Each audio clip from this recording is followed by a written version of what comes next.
Pencurian kapasitor AC atau mesin pendingin ruangan yang biasa dipasang di dinding luar bangunan marak terjadi.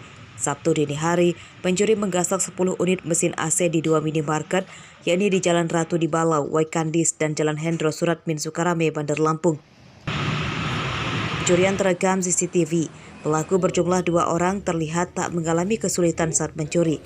Selain ahli, mereka juga leluasa mencuri karena toko tidak dijaga petugas keamanan.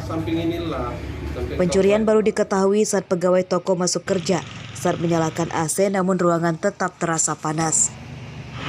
Tadi pagi pas kita berangkat ke toko ini kok panas.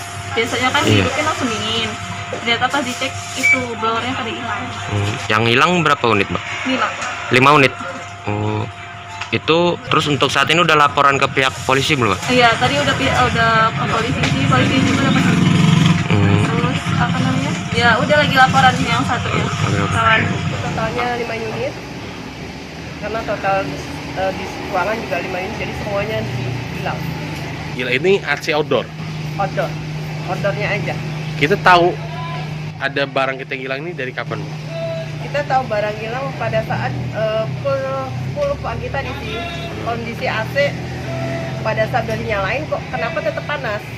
Setelah dicek ke belakang ternyata outdoornya yang hilang. Pencurian mesin AC telah dilaporkan korbannya ke Polresta Bandar Lampung. Hingga Minggu siang pelaku belum ada yang ditangkap. Robi Raste melaporkan dari Bandar Lampung.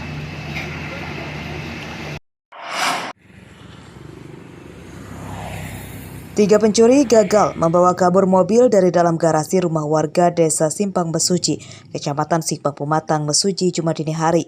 Pencurian terekam CCTV pemilik rumah.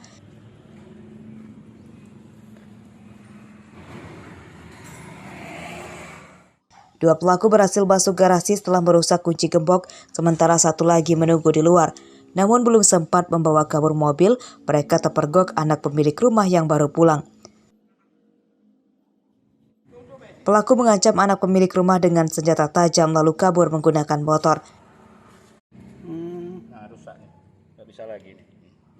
Nah, habis itu anakku yang dari sana keluar, dari main PS datang. Nah, beliau ini langsung keluar dari dalam ini, kelihatan dari CCTV. Dia keluar di situ, nyambut senjata tajam.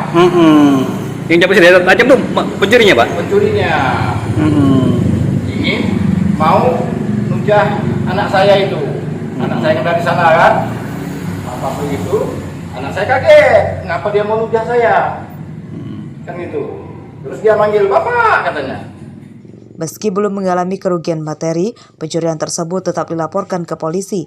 Korban memberikan rekaman video CCTV untuk membantu polisi mengenali pelaku. Hingga Minggu siang pelaku belum ada yang ditangkap. Mustaqim melaporkan dari Mesuji.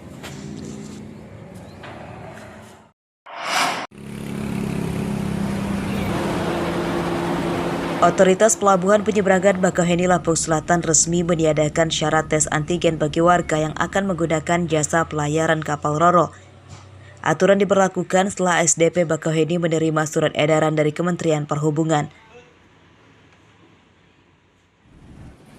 Warga yang akan naik kapal Roro tujuan Pulau Jawa hanya diminta menunjukkan sertifikat vaksinasi hingga dosis kedua.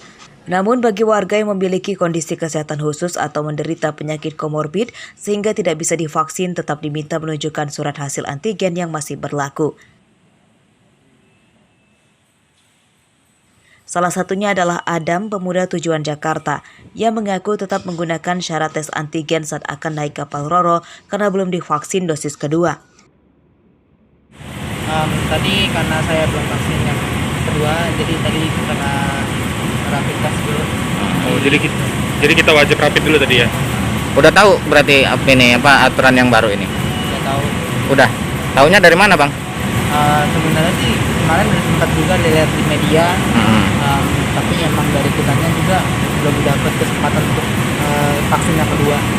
Memang belum waktunya ya? Belum waktunya juga. Syarat menunjukkan surat tes antigen ditiadakan bagi calon penumpang yang telah divaksin minimal hingga dosis kedua. Nah, tadi nggak diperiksa lagi ya? Oh, enggak. Abang udah vaksin keberapa nih? Udah yang kedua. Udah kedua. Untuk Gimana tanggapan kita nih Bang dengan berubahnya dilonggarkan aturan itu ya? Justru itu malah lebih memudahkan kita gitu ya, karena terlebih dari kami sendiri tuh butuh waktu yang cepat gitu kan untuk pergi ke Merak gitu ya. Jadi tanpa ada perlu antigen segala macam itu udah mempermudah gitu. Jadi responsnya sih ya bagus gitu. udah tahu belum kalau sekarang udah nggak diperiksa lagi antigennya? Udah tahu. Udah tahu. Jadi kita sudah vaksin 2 kali Bang? Udah. Gimana Bang tanggapan kita Bang karena peraturannya ini dilonggarin? Ya alhamdulillah sudah nggak sesuai lagi gitu kan. Lebih mudah ya? Iya, lebih mudah lagi nih Bang. Penghapusan syarat tes antigen bagi perjalanan domestik disambut senang masyarakat sebab bisa mengurangi pengeluaran. Ari Susanto melaporkan dari Lampung Selatan.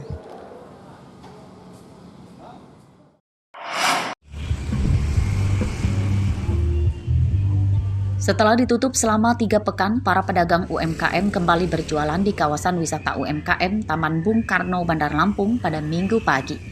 Meski demikian, masih banyak lapak yang kosong.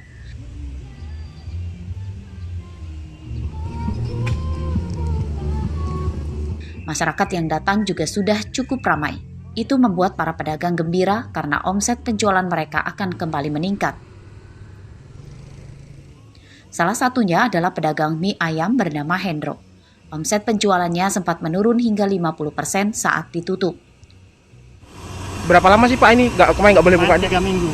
3 minggu. 3 kali, hampir 1 bulan. Jadi selama nggak jualan di sini itu di mana Pak jualannya? Memang kita ada tempat di juga di jalan. Maksudnya ada pengurangan pendapatan nggak Pak waktu kita libur itu Pak di sini itu Pak? Otomatis memang sini puncaknya di sini agak omset sini agak lumayan. Pemerintah Kota Bandar Lampung terpaksa menutup sementara kegiatan di pasar UMKM karena kasus COVID-19 kembali meningkat. Kalau transaksi kerugian saya pikir yang menanggung itu sama-sama beban. Masyarakat menanggung beban, pemerintah juga merasakan dampak.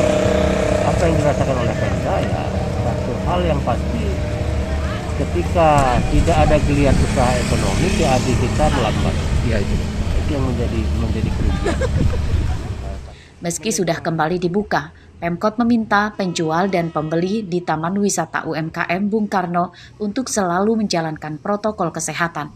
Jeffrey Arifin melaporkan dari Bandar Lampung.